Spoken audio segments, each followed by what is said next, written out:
Police वालों को ये पानी दे रही है। पुलिस वालों को पानी दिया जा रहा है, जिन पे गोलियां बरसा रहे हैं, जिन पे शेलिंग हो रही है, वो ही पानी की बोतलें। आप लोग हम पे ही शेलिंग कर रहे हैं, हम ही आपको पानी दे रहे हैं। ये मजबूर है, क्या करें आप?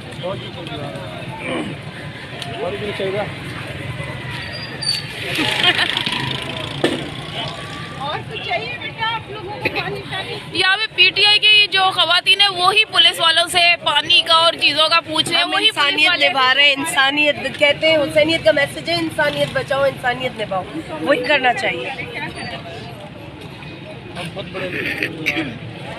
आप इसमें बताएं ना जरा आके क्या कह रहे हैं।